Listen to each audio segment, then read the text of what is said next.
So I spent 3 years at sales at Equipter, selling the Equipter RB4000 to roofers. And I learned a lot about sales in that 3-year period, a lot that actually helped me then in marketing as well. And really, I look at good marketing and advertising as just an extension of sales.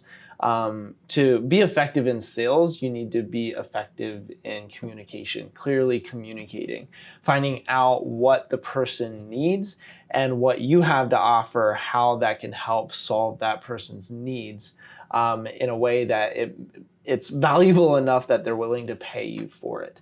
And so that's the basics of sales, but I think we often forget that that's actually exactly what marketing is as well. And I see a lot of the reason that a lot of marketing tactics fall flat is not, or marketing campaigns is not because of the tactics themselves, but more of the message behind it. And I think we're about to enter this trend where a lot more, especially small businesses, local businesses, where instead of either investing a lot in a marketing team or a marketing agency, where they're going to end up doing a lot more themselves because the tools and the tactics are becoming a lot more available for the people that you already have on staff, like your sales reps, where they can utilize the tactics themselves and use that to amplify their sales. Because really, when you think about it, who's the most qualified people in your business currently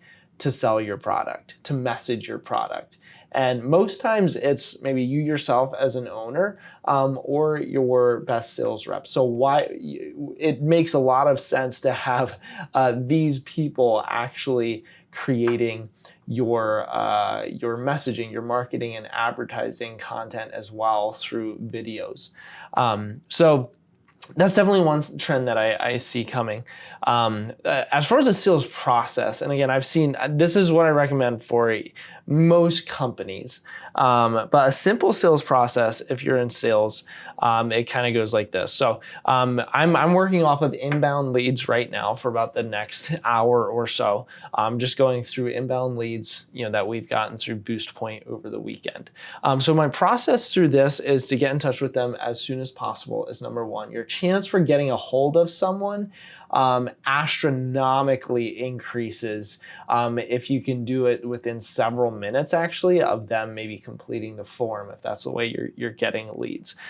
So these were over the weekend, so I unfortunately wasn't able to get to them right away. But we're trying to get back in touch with them. So the first thing I'll usually do is a phone call. So we'll go ahead and do that right now. We're gonna try to get a hold of Drake here.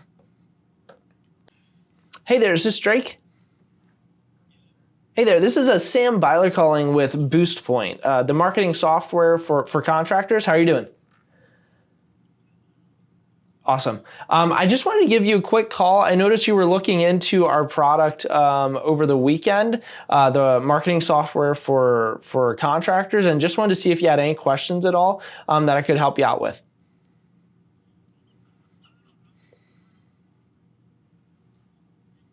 Okay, for sure.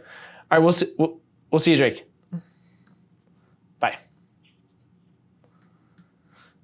So there wasn't the most qualified lead. I'm not sure if he understood English that well, number one.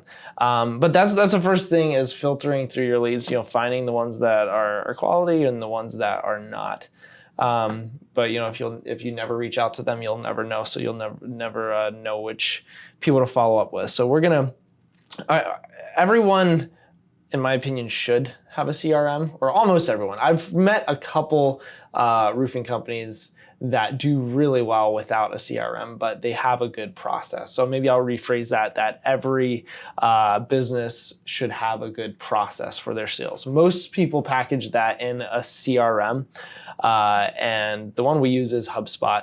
But it just enables me to have a place where I can record all of my history with a contact. I can say I connected here.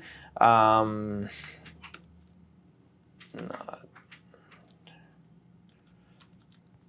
I'm just writing a note of my conversation there. Didn't understand me. So I can put this as not a qualified lead. And so I always log my conversations every time. That is so important because as you go back and filter through your contacts, you want to know which were the good conversations, which were the not so great ones. I also try to make a practice of sending a follow-up email after every phone conversation. It can be really helpful as well. I really enjoy CRMs that have built-in email tools as well, because especially ones that you can do like a sequence of emails as a follow-up. So since I had a really short conversation with this guy, he may still be a potential customer. I'm not sure. I'm going to at least send him a follow-up of 3 emails that I'll trigger right now. And then that it'll send the first email right now, but then the 2 other ones are sent on a scheduler. So it's basically with me, a huge thing in sales is you can only make as much money as you're productive. So if you can make your process more efficient, you will sell more. So the process that I like to, especially for contacting a person the first time, is pull that person up in my CRM, find a little bit of information about them. Just basically for me, it's what industry they're in. Give them a call as quick as I can. If they pick up, that's great. If not, I leave a voicemail, and then I put them on a 3 email sequence. So it's all about touch points for sales. So with me one time pulling up in my CRM, I create 4 touch points just for pulling them up for the first time. So that's a general rule of thumb as far as the process that I like to follow for sales. So the whole point of sales and marketing is to obviously generate more revenue for your business. And I've found that really the only way, to bring it a little more practical, the only way that you're going to generate revenue is to first create conversation.